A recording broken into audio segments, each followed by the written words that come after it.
पश्चिम उत्तर प्रदेश का किसान इस सरकार के इस निर्णय से बहुत खुश है। राकेश टिकैत साहब वो ये कह रहे हैं कि ज़्यादा पैसे बढ़ने चाहिए थे, कम बढ़े हैं। गन्ने में लागत आ रही है, उसमें कम से कम 30 रुपए की बढ़ोतरी प्रति कुंटल पर होनी चाहिए।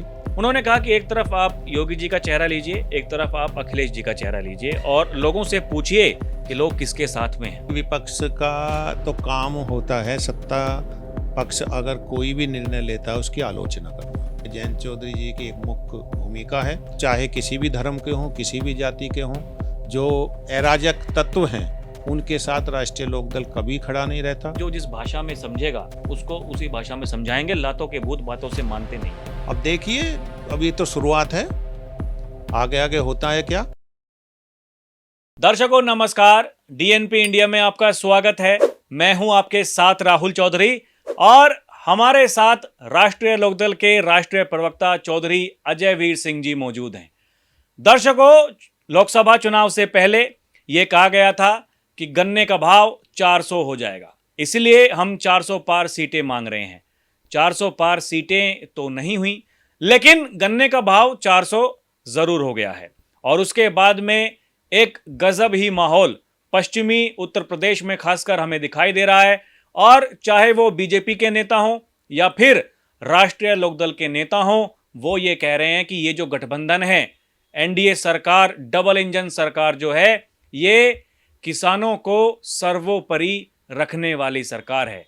और मुख्यमंत्री योगी आदित्यनाथ ने तो ये भी कहा कि चौधरी चरण सिंह जी ने कहा था कि देश की तरक्की का रास्ता वो गांव और खेतों से होकर गुजरता है।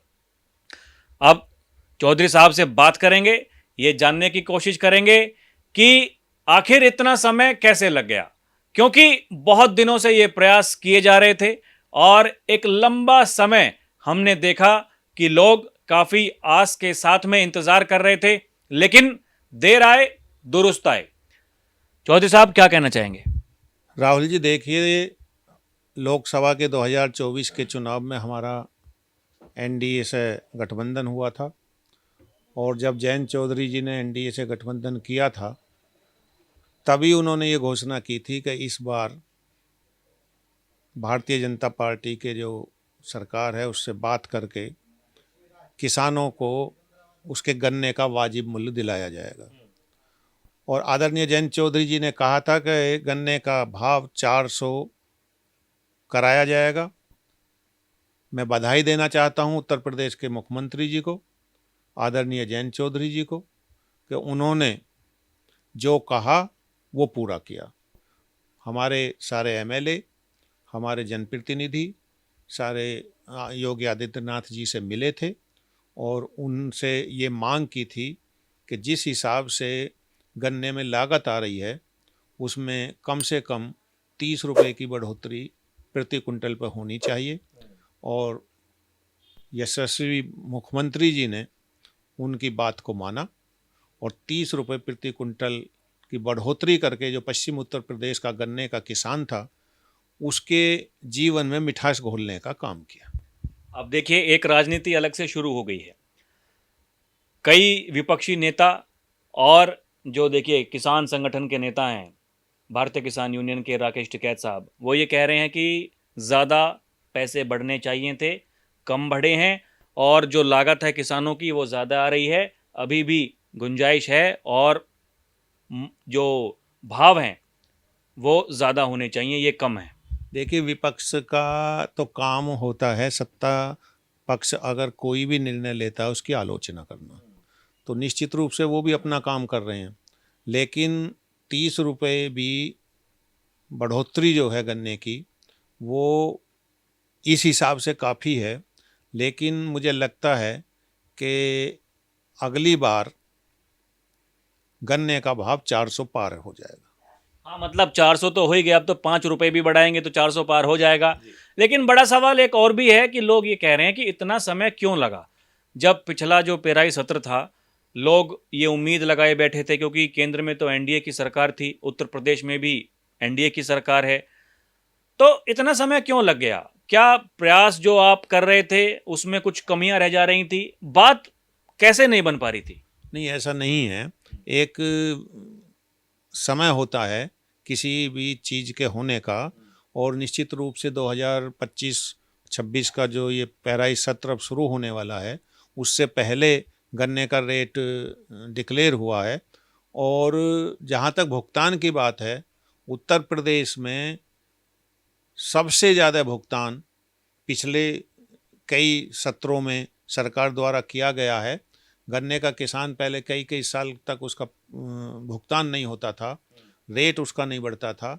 तो पश्चिम उत्तर प्रदेश का किसान इस सरकार के इस निर्णय से बहुत खुश है, और मुझे लगता है कि किसानों के हित में जो मुख्यमंत्री जी और जो हमारी केंद्र सरकार निर्णय ले रही है, उसमें आदरणीय जयंत चौधरी जी की एक मुख्य भूमिका है।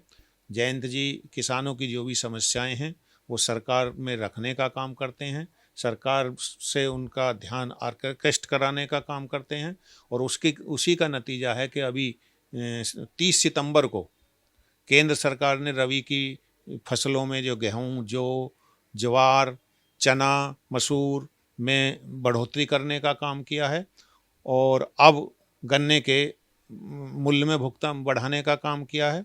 तो निश्चित रूप से केंद्र सरकार और उत्तर प्रदेश सरकार की जो एनडीए सरकार है, वो किसानों के जो प्रति सीरियस है, और जो भी किसानों की समस्याएं होती हैं उनको दूर करने का काम करते हैं। देखिए, मुझे याद है, अब लोग चाहे कुछ भी कहते रहें, लेकिन जिस समय राष्ट्रीय लोकदल और बीजेपी का गठबंधन हुआ था, उत्तर प्रदेश के मुख्यमंत्री योगी आदित्यनाथ ने ये कहा था, जो आपका प्रतिनिधिमंडल है जब मिलने के लिए गया वो योगी आदित्यनाथ से, कि मैं तो काफ़ी पहले से चाहता था कि राष्ट्रीय लोकदल पार्टी हमारे साथ में काम करे, मतलब हमारी सरकार में शामिल हो। या फिर उससे पहले आप कह लीजिए कि 2022 का विधानसभा चुनाव था, शायद तब भी मुख्यमंत्री जी ये चाहते थे कि राष्ट्रीय लोकदल पार्टी हमारे साथ में मिलकर के चुनाव लड़े। हालांकि ऐसा नहीं हुआ। और इस बाबत जब मैंने चौधरी जयंत सिंह जी से सवाल पूछा था कि देखिए जी, कानून व्यवस्था को लेकर लोग बड़े सवाल पूछते हैं, उन्होंने कहा कि एक तरफ आप योगी जी का चेहरा लीजिए, एक तरफ आप अखिलेश जी का चेहरा लीजिए और लोगों से पूछिए कि लोग किसके साथ में हैं। चौधरी साहब, एक बड़ा वर्ग ऐसा है जो आज भी ये कहता है कि जयंत चौधरी चुनाव से पहले पलटी मारेंगे और पंचायत चुनाव में अकेले चुनावी मैदान में जाना, ये अपनी ताकत का एहसास कराना है बीजेपी को। देखिए, ये स्थानीय निकाय के चुनाव होते हैं, हर पार्टी अपना जनाधार बढ़ाने का काम करती है, और जो हमारा गठबंधन है वो केंद्र सरकार में और राज्य सरकार में है। हर पार्टी अपना अपना स्थानीय निकाय का चुनाव लड़ती है। तो हम जिला पंचायत और स्थानीय निकाय के जो चुनाव हैं वो अपने दम पर लड़ने का काम करेंगे। हमारी पार्टी गांव और देहात की पार्टी है, और गांव और देहात में अगर हम अपने कार्यकर्ताओं को चुनाव नहीं लड़ाएंगे तो निश्चित रूप से पार्टी के लिए अच्छा नहीं रहता है। हम अपनी पार्टी का विस्तार कर रहे हैं, और जहाँ तक गठबंधन की बात है, गठबंधन में भारतीय जनता पार्टी अपनी पार्टी को मजबूत करने का काम कर रहे हैं, और हम लोग राष्ट्रीय लोकदल के जो कार्यकर्ता हैं वो हम अपनी पार्टी को बढ़ाने का काम कर रहे हैं। हर पार्टी ये चाहती है कि उसका विस्तार हो, और उसी के अनुसार हम लोग काम कर रहे हैं। देखिए, 2027 का जो विधानसभा चुनाव होगा, क्योंकि कानून व्यवस्था उत्तर प्रदेश में एक बड़ा मुद्दा है, और इसको लेकर के योगी तो देखिए हर अलग अलग मंचों से वो ये कहते हैं कि आज उत्तर प्रदेश अपराध, माफियागिरी, गुंडागिरी इन सब से मुक्त है। जितने भी माफिया थे उनको हमने जहन्नुम में भेज दिया।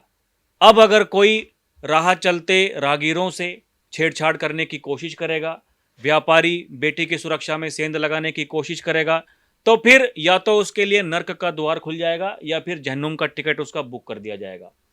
मेरा सवाल ये है, योगी जी की जो लाइन है, देखिए वो एकदम हार्डकोर हिंदुत्व वाली लाइन है, लेकिन आपकी पार्टी आज भी वो भाईचारे की बात करती है, वो एक साथ सबके विकास की बात करती है। हालांकि सबका साथ सबका विकास ये प्रधानमंत्री मोदी जी का द्वारा दिया हुआ जो फॉर्मूला है, मुख्यमंत्री जी भी उसी पर बात करते हैं, लेकिन वो ये कहते हैं कि जो जिस भाषा में समझेगा उसको उसी भाषा में समझाएंगे, लातों के भूत बातों से मानते नहीं। देखिए, हमारी पार्टी की अपनी विचारधारा है और उन लोगों की अपनी विचारधारा है। हमारा गठबंधन हुआ है, और हम गठबंधन हमारा मिनिमम कॉमन प्रोग्राम पर हुआ है। हमारे पार्टी की नींव चौधरी चरण सिंह जी ने रखी थी, जिनका मानना था कि ये देश भाईचारे से आगे बढ़ सकता है। आदरणीय चौधरी जयंत सिंह जी उसी लाइन पर चलने का काम कर रहे हैं। हम लोग किसानों की, मजदूरों की, मजलूमों की, अल्पसंख्यकों के समस्याओं को उठाने का काम करते हैं और इस काम को हम लोग करते रहेंगे। बाकी जहाँ तक पार्टी की बात है, सबकी अपनी अपनी विचारधारा होती है। राष्ट्रीय लोकदल की अपनी विचारधारा है, उनकी अपनी विचारधारा है। यहाँ सवाल एक और भी जुड़ जाता है। देखिए, अभी बरेली में जो उपद्रव करने की कोशिश की गई, उसके बाद जिस तरीके से वहाँ पुलिस प्रशासन ने काम किया, समाजवादी पार्टी कभी आपकी भी सहयोगी रहा करती थी, कांग्रेस, ये देखिए ये वहाँ जाने की कोशिश करते हैं। ऐसे लोग जो उपद्रवी हैं, दंगाई हैं, जो ये कह कर के सड़क पर उतरते हैं कि हमें आगजनी करनी है, चाहे इसमें पुलिस वालों की जान भी क्यों ना लेनी पड़े। ऐसे लोगों को बचाने के लिए, उनकी हिमाकत करने के लिए आगे क्यों आना चाहिए? देखिए, अगर प्रदेश में कोई कानून व्यवस्था को बिगाड़ने का काम करता है, कानून को अपने हाथ में लेने का काम करता है, तो हम लोग वो चाहे किसी भी धर्म के हों, किसी भी जाति के हों, जो अराजक तत्व हैं, उनके साथ राष्ट्रीय लोकदल कभी खड़ा नहीं रहता। लेकिन हम इस बात के भी हामी हैं कि किसी को धर्म के नाम पर, जाति के नाम पर, गोत्र के नाम पर प्रताड़ित ना किया जाए, लेकिन प्रदेश में कानून व्यवस्था भी बनी रहे, इस बात को भी सरकार को समझना चाहिए और जिस भी तरह से कानून व्यवस्था बढ़िया हो, वो कदम सरकार को उठाने चाहिए। नहीं, इस बात को तो योगी जो मुख्यमंत्री हैं वो भी कहते हैं, वो भी ये कहते हैं कि भाई सबका साथ सबका विकास हो रहा है, कोई भेदभाव नहीं। जितनी भी जन कल्याणकारी योजनाएं हैं उसमें ये सुनिश्चित किया गया है कि सबकी भागीदारी होनी चाहिए। तो फिर ये ऐसी अराजकता क्यों? और देखिए, बिल्कुल साफ है, उनका ये कहना है जो जिस भाषा में समझेगा उसको उसी भाषा में समझाएंगे। और ये डबल इंजन की सरकार है, ये किसी के साथ भेदभाव नहीं करती है। मेरा सवाल देखिए वही है, क्योंकि आपकी राजनीति आज भी वही गांव देहात की आप बात करते हैं। क्या आपको लगता है कि आप तो कह रहे हैं कि अल्पसंख्यक समाज क्या आज भी आपकी पार्टी के साथ में है, या फिर गठबंधन बीजेपी के साथ में है, उनका रुख कुछ अलग है? नहीं, ठीक है, हम एनडीए के पार्ट हैं। जैसे मैंने पहले भी कहा कि हमारी पार्टी किसानों की, मजदूरों की, मजलूमों की, अल्पसंख्यकों की, महिलाओं की, युवाओं की, सबकी समस्याएं उठाने का काम करती है। और निश्चित रूप से जो प्रदेश का जो अल्पसंख्यक एक समुदाय है, वो पहले भी लोकदल के साथ था, हम उपचुनाव लड़े हैं उसमें भी हमारे साथ था, और निश्चित रूप से जो एक बड़ी संख्या में वो एक वर्ग हमारे साथ है, हमारी पार्टी के साथ है, हमारी विचारधारा के साथ है। 27 के चुनाव से पहले एक और तोहफा किसानों को देंगे? अब देखिए, अभी तो शुरुआत है, आगे आगे होता है क्या। लेकिन जैसे मैंने कहा कि 27 मुझे लगता है कि आदरणीय जयंत चौधरी जी और एनडीए की सरकार जिस प्रकार से प्रदेश में और केंद्र में काम कर रही है, तो 27 से पहले 400 पार गन्ने का रेट अवश्य होगा। और रही भुगतान की बात, प्रदेश में जितना भुगतान पिछली 4-5 सालों में हुआ है, जब पूर्व की सरकार रहती थी तो किसान भुगतान के लिए परेशान रहता था, उसके बच्चों की फीस नहीं जाती थी, उसके बच्चों की शादी नहीं होती थी।